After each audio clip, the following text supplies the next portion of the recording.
All right, let's begin. All right, Ben Franklin. Yes, he is on the $100 bill. And he was born in Boston. He left school at 12 to go and be his apprentice to his brother James. James ran a very important newspaper. Um, his family couldn't afford much education. So that is why he moved as a 12-year-old to start working. Yeah, his brother, he basically ran a printing press and a newspaper. And this is kind of the experience that really shaped Benjamin Franklin's love for reading and writing.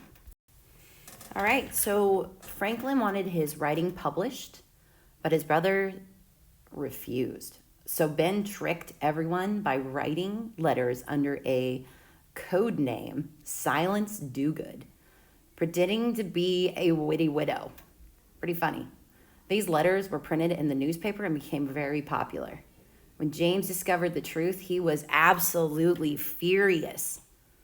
But it was pretty funny to pretend to be a witty widow. So, as you probably assume, they really didn't get along very well. Franklin and his brother clashed often. Eventually, Ben ran away to Philadelphia. By breaking his contract, he was considered a fugitive.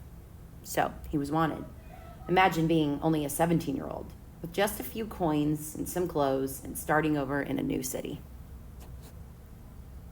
Here's a picture of that alleyway. It's the longest continually inhabited street in the United States since 1702.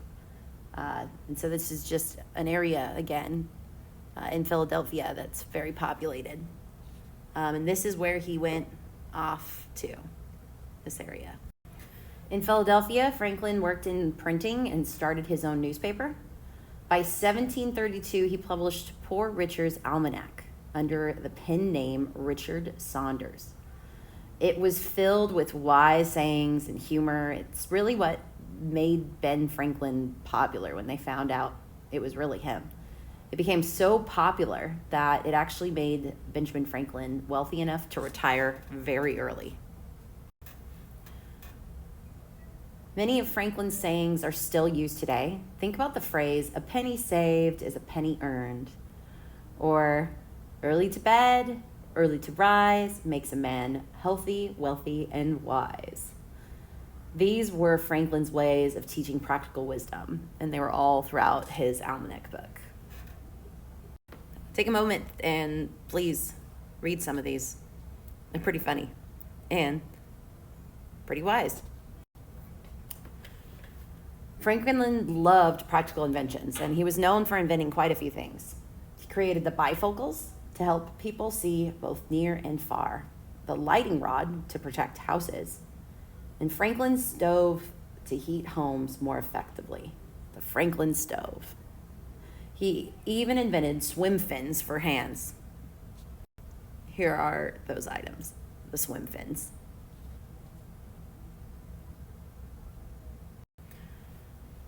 Yeah, Benjamin Franklin was a very influential founding father. He wasn't ever president, but his life symbolizes that you can be successful in this colonial era.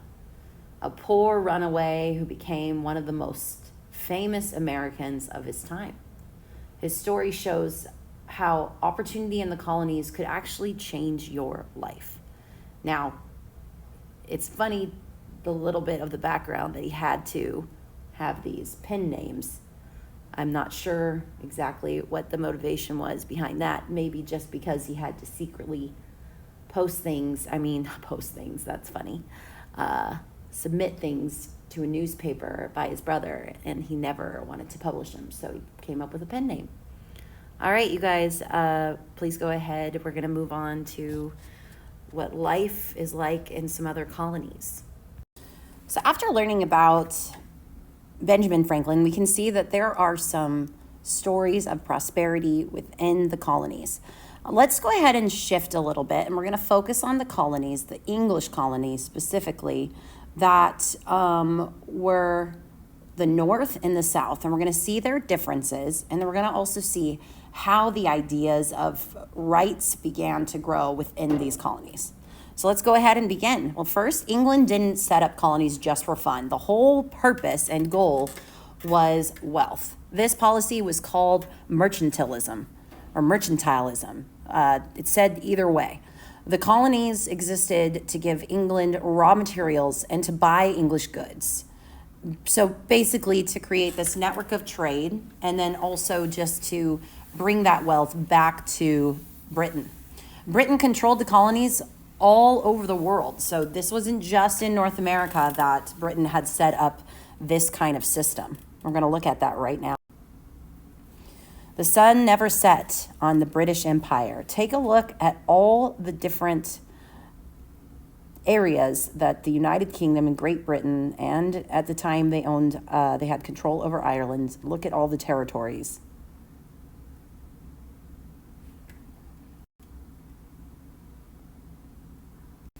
I'll show you this video next class. It's a video of all the territories that England at one point invaded and had control over. So I'll show you guys at another time.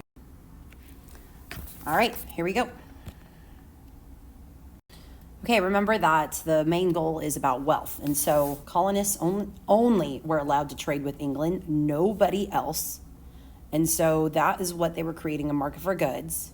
The colonists bought furniture, books, dishes, everything. And they even exported all of their goods as well, exported lumber, furs, fish. And then tobacco became one of the main money makers for these colonies.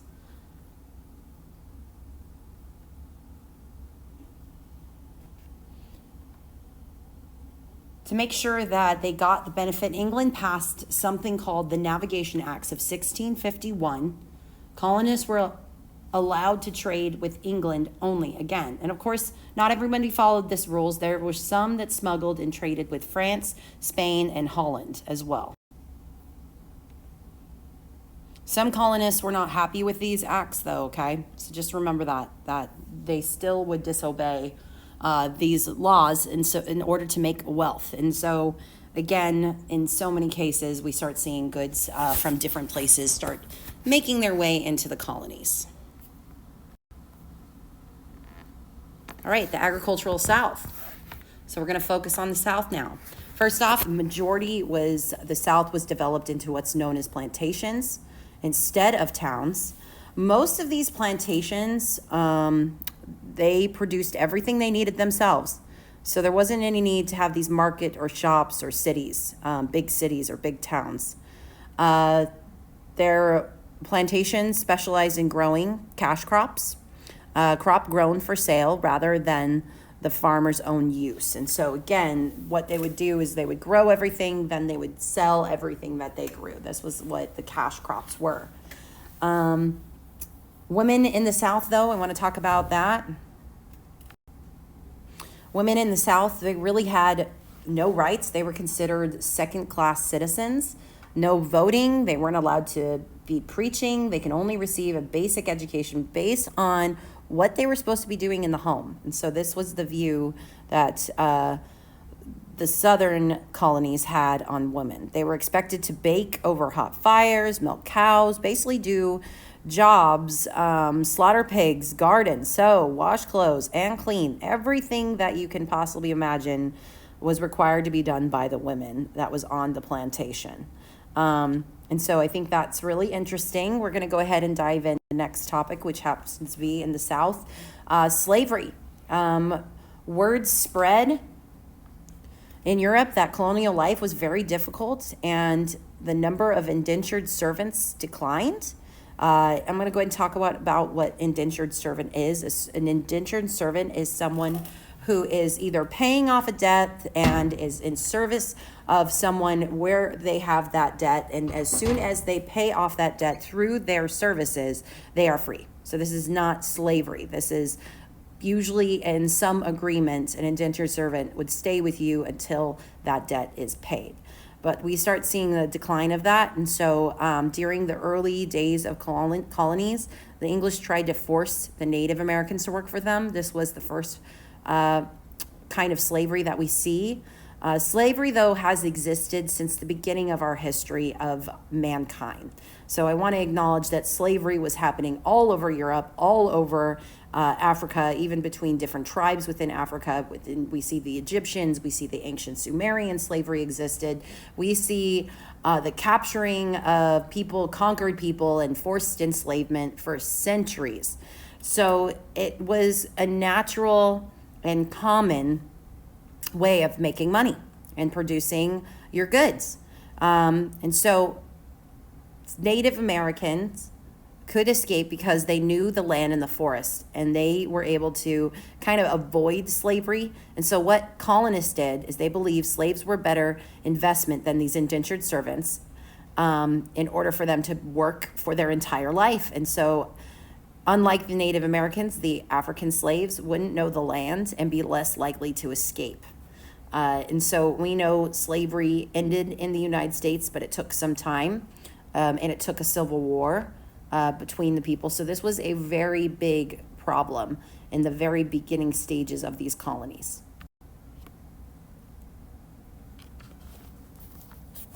Many white colonists talked themselves into believing that the Africans didn't deserve the same rights just because of the color of skin. And we know this, we see other groups, because they look differently than other groups, we see just the mistreatment throughout history.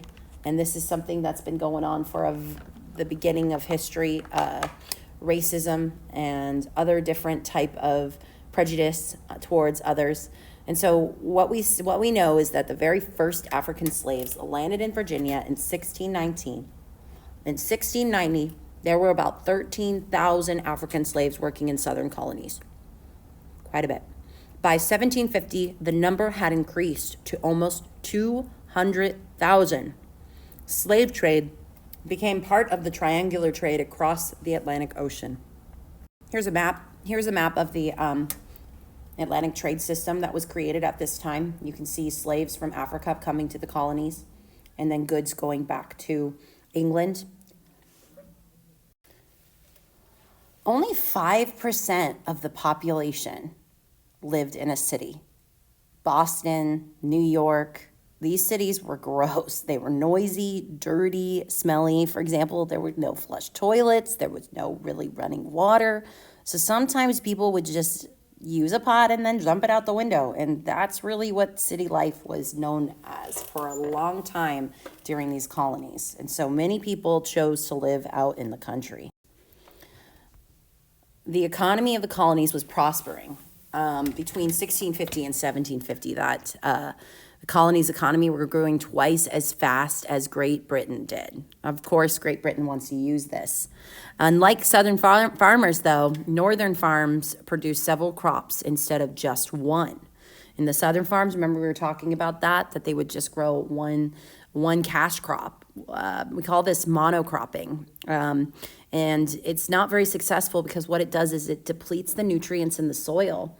If you continue to grow the one crop in that area, you kind of have to rotate crops. And so something that the northern farmers did well is that they had several crops. They would rotate them. In fact, we have very good record of some of our founding fathers and their land and their farms and how they would actually rotate these crops for a successful harvest.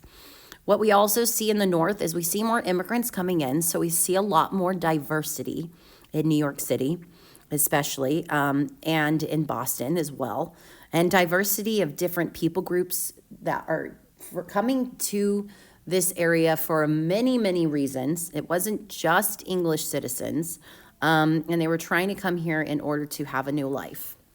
And there was this promise that they believed in. We know that slavery did exist in the North, but at a very smaller scale compared to what was going on in the South.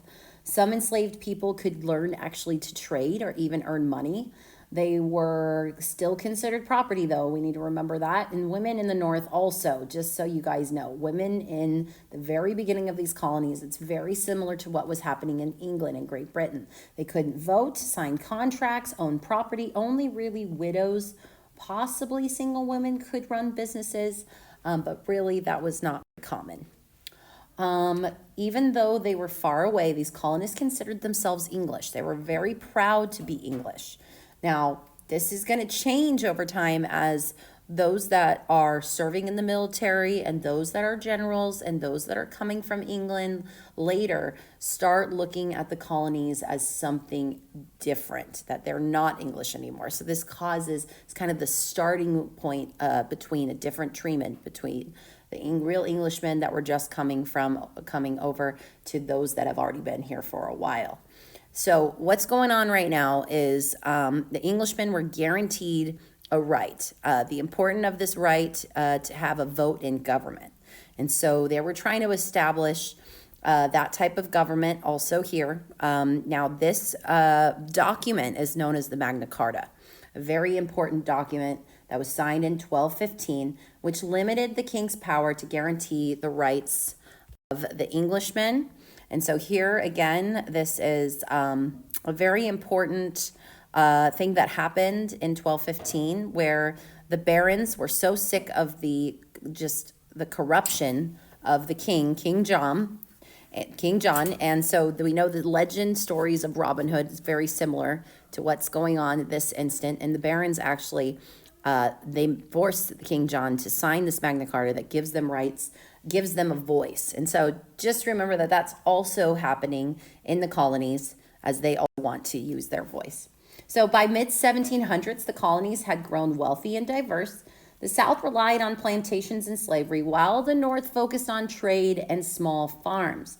But everywhere, colonists began to think for themselves as English citizens with rights. They really wanted to have their freedom, an idea that would eventually lead to a major conflict with the crown and with Britain.